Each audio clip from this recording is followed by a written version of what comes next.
Welcome to Section 3, Organizations and People Dimension of the Supplier Management Practice.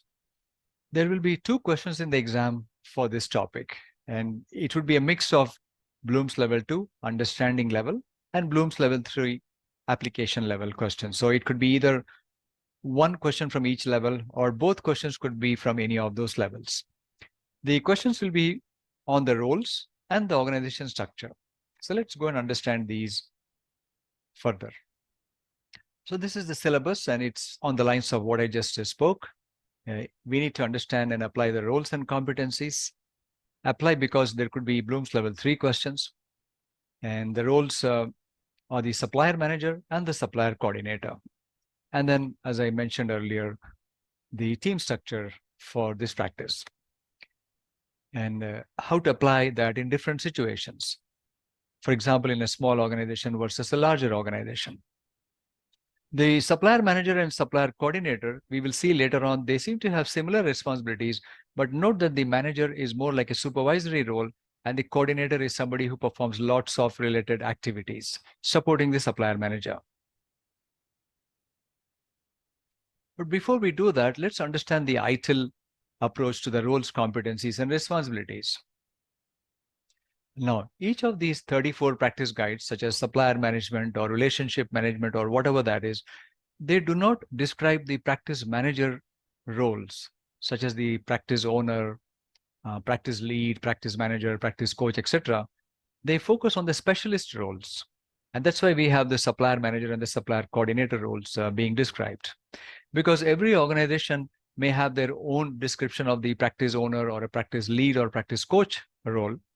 And we are going to instead focus on the supplier manager and supplier coordinator. Another thing is that these roles from ITIL are not mandatory. These are just recommendations.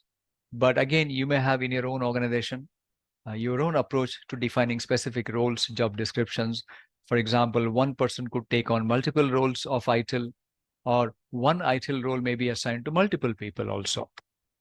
All these roles support the processes and the various process activities of the practice.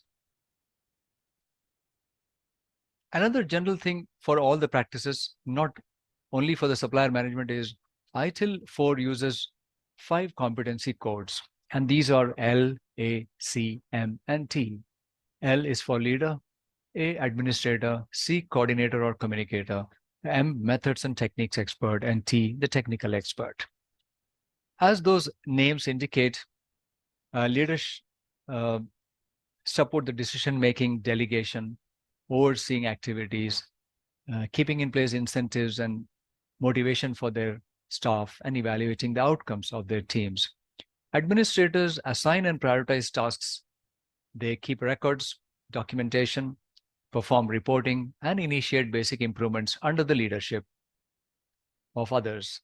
The coordinator or communicator, they help different groups to work with each other. They maintain communications among them and run awareness campaigns to make people aware of certain things. Methods and techniques experts, these are they are good in work techniques, so they actually design and implement those work techniques within their teams. They document procedures, workflows, processes. They analyze the work and in order to support the continual improvement. The technical experts, the T that is, they provide the actual technical expertise from an IT perspective or subject matter perspective. And they also perform maybe periodic or event-based assignments based on their expertise. So using these 5 codes, an organization could create specific roles using a combination of these codes. For example, they could create a code combination such as LCM. That would mean that role primarily requires the leadership qualities, followed by secondarily the coordinator qualities, and then thirdly, the methods and techniques expertise. If I take another code, for example, TCA, that would mean the most important skill needed is the technical expertise, followed by C, the coordinator, communicator, and followed by A, the administrator. So it's a very wonderful way of creating code combinations for the various job descriptions or role that you have in your own organization. And this can be very useful to provide these to the HR function who can help in the recruitment process for such roles, which could be internal or externally sourced employees. Now, coming to, by the way, for the exam, these codes are not in scope. You don't have to remember them for the supplier management practice exam. If you took the DPI certification exam, the direct plan and improve, then these would be more relevant for that exam. However, now we are coming to this practice specific syllabus, and that's where we need to definitely understand the two roles, the specialist roles for this practice. The number one is the supplier manager, and the other one is the supplier coordinator. And even though not all organizations might need these two roles or either of these, but generally when the organization is large, they would usually have a large number of suppliers and contracts. That's when they would prefer to have these specific roles.